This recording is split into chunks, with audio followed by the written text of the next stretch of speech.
Good morning to you all. Sunday morning. Had a little lay-in this morning, but not too long. I always maintain that you lay in bed too long, probably die. Anyhow, I'm going to cheer up a bit. I thought I would bring you a bit of a novelty phone. Say it right. Unfortunately, it's round the wrong way, but I've purposely done this because the wires to the dial are quite short. So there is, you have to stand on your head to see what it says. But it says ITT made in Italy. So here we've got the same theme from the last two phones. This one looks like the name, obviously not changed, but they've only used the ITT name rather than Fastly Standard. But anyhow, it's got on here for retail only. So presumably this phone was probably sold around the world. Don't know. But as it's for retail only, this meant that subscribers, customers, call them what you like, could buy this and connect it up to their telephone systems. It's all nicely wired in, and you can see there's the wire there. It's got the American type of plug, which I just put on to try it, the conversion to the English one.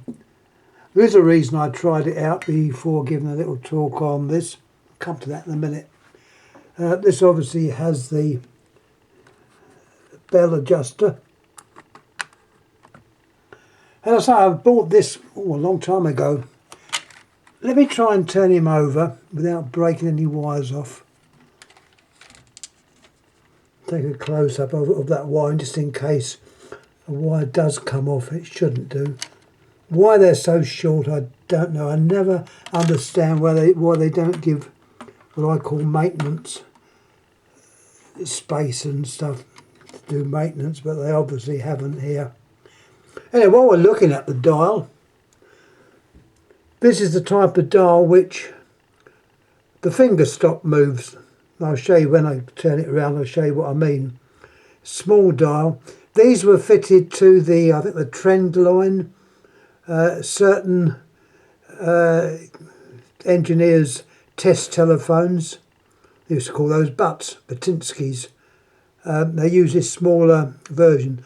And the only way to get the interdigital pause is to move or allow the finger stop to move around. This is quite a well-made dial. No name on it. So I would assume it's possibly ITT made. Considering the whole phone's ITT, it probably is. Well, there's your dial. I'll show you it working when I turn the other side round. Your regulator's in that little space there, I think. Yeah. It's very similar to the American working dial. Anyhow, leaving the dial, let's have a little look at the circuit board now. I had a bit of a shock when I took this out. Look very careful at those terminals. They at some time have become wet. Now, considering I've had this in my cupboard upstairs, wardrobe, cupboard, call it what you like, and it hasn't seen the light of day for many years, this rust is old. There's no dampness in there. Whenever that water came, it's come and gone.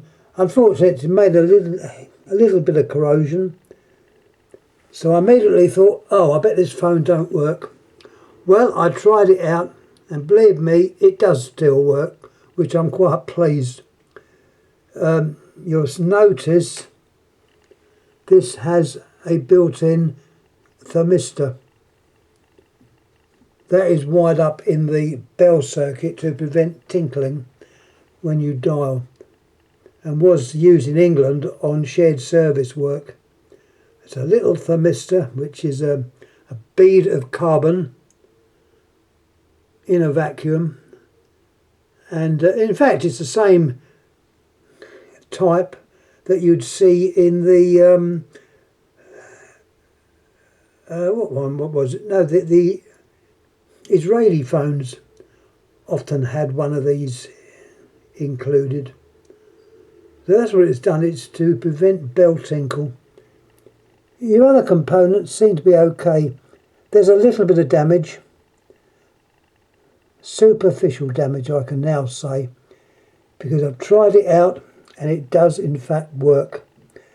This U-shaped arrangement simply holds the handset coil. The other end is in there, and you've got where your wires joined up and connect up. So it's a well thought out little phone. The capacitors, as you would expect, are ITT. Your induction coil, got a number, it's possibly 1,000 ohms again. What's it got on there? Yeah, it's got the various coil ratings on that, which they often do. You've got your switch hooks, which is operated through the case. It's fair enough, it's quite a well-made phone. I must admit, when I first sought to take it apart, I'm going to have a closer look, and it did look like a load of rubbish, but no, it's not. The bell has got a number there. It looks like 670 something. Well, there is a date on there. I think there might have been a date on the base. I'm not too sure. We'll have a little look later. But it's obviously in the 70s. It could be 79. I think it was 79. 6 month 79, and that is the bell, which is fully working. You've got a couple of those discs, which you find on the later phones. Anyhow, that is the innards. What I'm tempted to do with the damage that's done on there is to just get a little bit of oil, bit of clock oil, well, that's what I use, clock oil, and just dab it on that area. It might stop any further ingress, but there's no water there now, so really I got away with it. My idea, this could have been at a boot sale at one time, because when I got this it probably was boot sales. This was before eBay started up, so it was a few years ago, so it was possibly one bought at a boot sale. And as you all know, when it rains at boot sales, the people cover themselves up. Certain items that are being sold are covered up and other things are not. And unfortunately, phones don't fall into the covering up time. So it's likely that a little bit of rain got in there and it's just worked its way in. Anyhow, let me put the cover back on.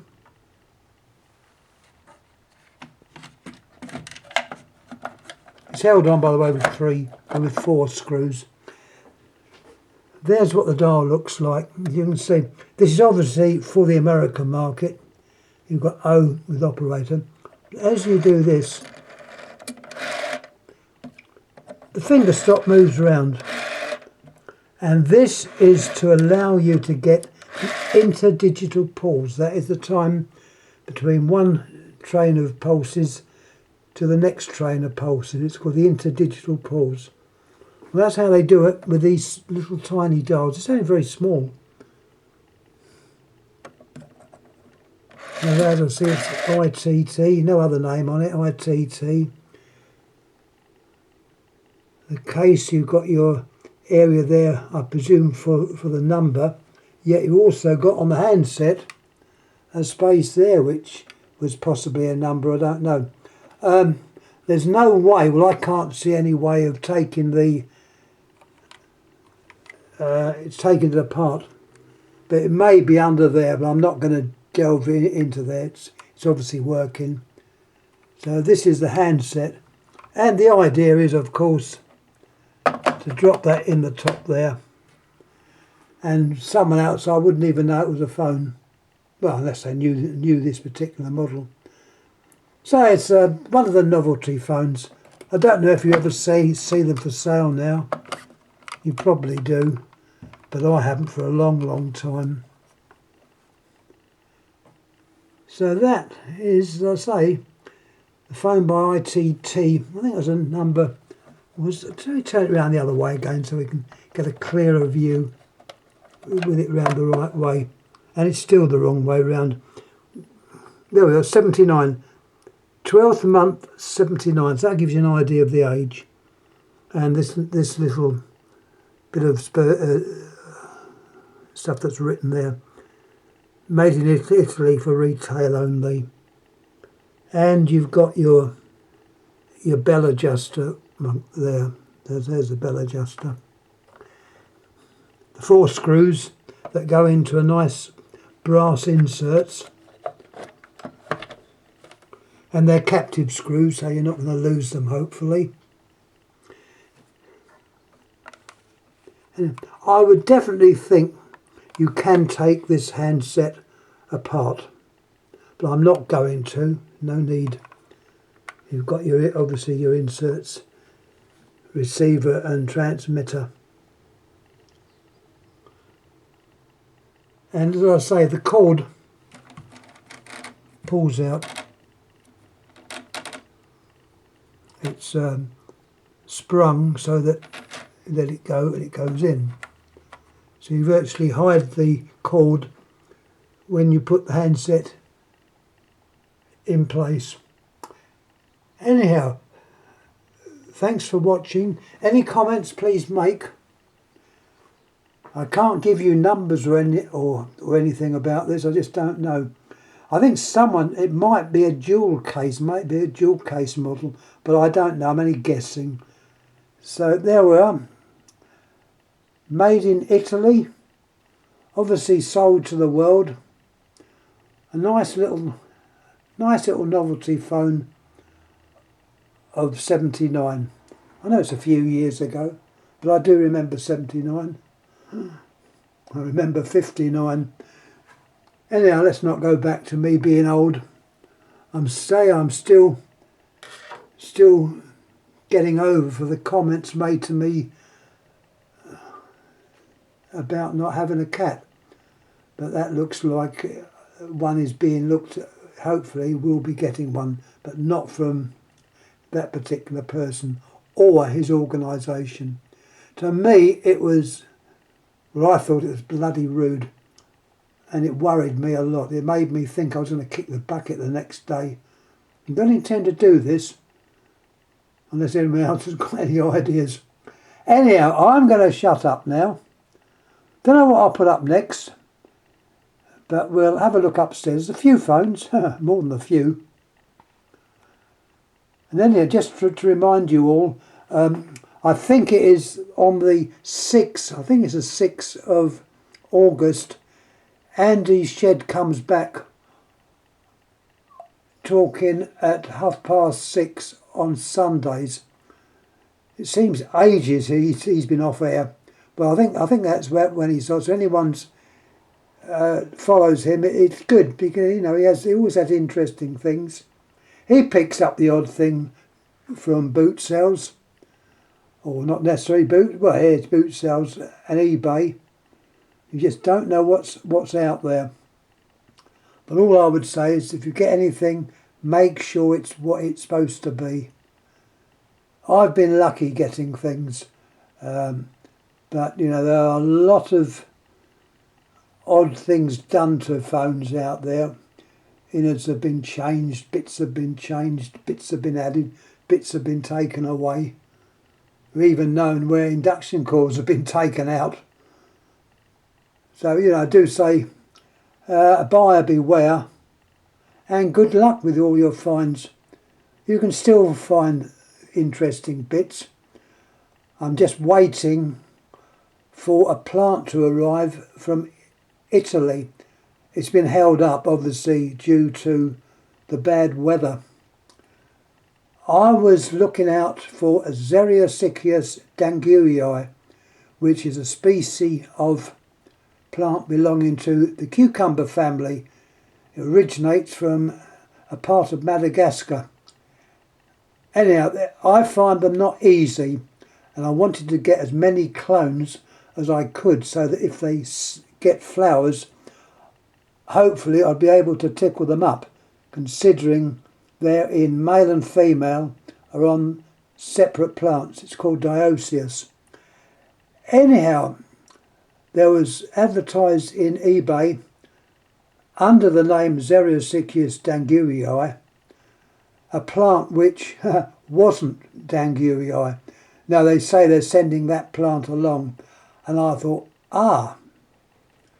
that's the other species, which name has slipped me at the moment. This is the worst of getting old. The name slipped me at the moment. It's definitely not danguii, but it's the other species, which I believe is even rarer. So hopefully I'll be getting that. So yeah, in this case, I'm pleased that it's been put up as the wrong name. So there we are, Xeriosicius danguii, but this is the other species, also from Madagascar. Anyhow, I'm starting to ramble, which I don't want to do, so I'm clear down now. Thank you for watching. Any comments please make, and yeah, what else can I say? Thank you.